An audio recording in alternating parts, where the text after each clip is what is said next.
22 minutes to 2. This is a pretty remarkable story I was reading about a young woman, although 32, all right. The woman was undertaking a job trial at a childcare centre when she walked out. She was 10 minutes, or not even 10 minutes into it. She left her lunch in the microwave. So that's got us thinking, what is the shortest amount of time you've spent in a job? 133693. Sue Elson is a career expert. She joins me now. Good afternoon, Sue. Hi, Tony. Sue, the whole job trial can be a little problematic at the best of times. What was her obligation? Wow, that's a tough question. Legally, if it's just a trial, I would have thought there's no requirement unless they're being paid and there was an expectation of that. Yep. But, yeah, it's a tricky one. I find it fascinating. She was having her lunch 10 minutes into the shift. That's a good point. That's a very good point. Then 10 minutes, it was a childcare centre. I think she said, well, kids aren't for me, basically, and she walked out, essentially leaving them one person short. So if you are asked to do a trial like that, what needs to be sorted out first? Well, I would suggest that a trial is really to make sure it's a fit for you and the employer, and you wouldn't assume that they were going to be on the tools on the day. Yeah. You would expect that it would be more of like a training session. Yeah. So, for instance, an interview is really a conversation, whereas a trial, you actually get to see the person in the flesh, and if they turn up, because a lot of people don't even show up for interviews or they don't even show up for the first day of work now. So making sure that they do turn up, they turn up on time, they're appropriately attired, all the sorts of things.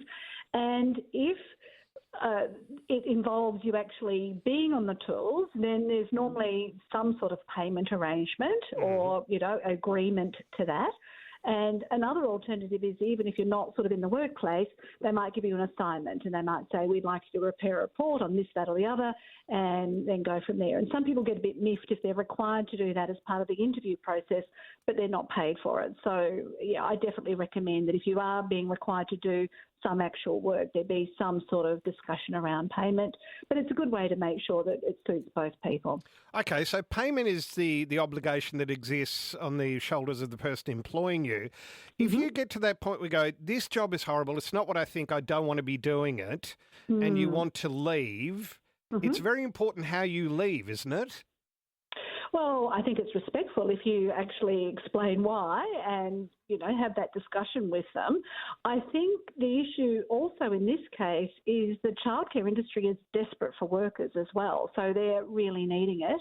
And Sophie herself has come from the UK. She's travelling around Australia.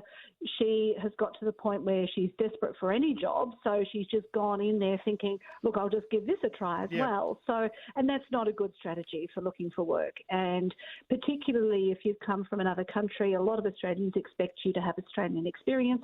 So again, having that trial would say, all right, would this person fit in the environment? Now, she did have a lot of customer service skills, but that doesn't necessarily mean you're going to be able to cope in a childcare environment. And my daughter did work experience at a childcare centre, and she did stay for the full week because that was a requirement of it. But the first day she came home, she said she absolutely couldn't do it. So it is for a certain type of person. So I think, there's a few extenuating circumstances in this particular case. Yeah, not everybody's cut out for that because it's hard. It's a really difficult job. It can be. So what I'm struggling to understand, retail is a very hard place to find work at the moment. What is your experience of job hunting? I've got an 18-year-old at home who is telling me it's very difficult to land something. He's got experience at McDonald's. That's pretty much it. But I thought at that age you just waltzed into a job just by applying enough. It's a lot tougher than we may appreciate. Is that correct in your experience, Sue? Yes, absolutely. Because there's a lot of businesses that simply can't afford to hire someone. And I know a person who set up a coffee shop recently, and the wages, because you've got to pay the minimum wage and so on and so forth, it just became completely unviable. And coffee shops themselves are going out. Yep. You go along any strip centre, you'll see a lot of vacant shops. So the actual number of businesses are not there.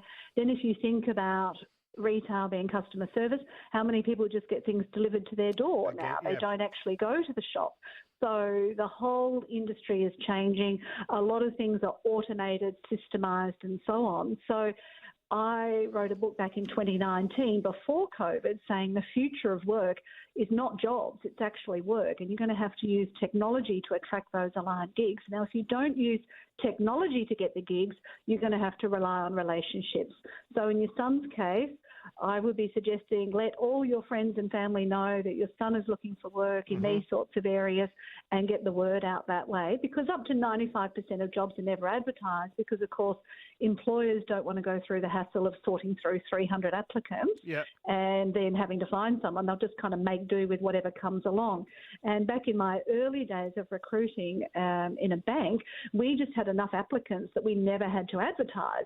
So if you've already gone out there and done those sorts of things, you've got a much better chance of getting in the door than if you just wait around for a job that's advertised or you rely on something else. Okay, that's good. So I won't have to wear a sandwich board ringing a bell in the main drag saying, give my lad a job.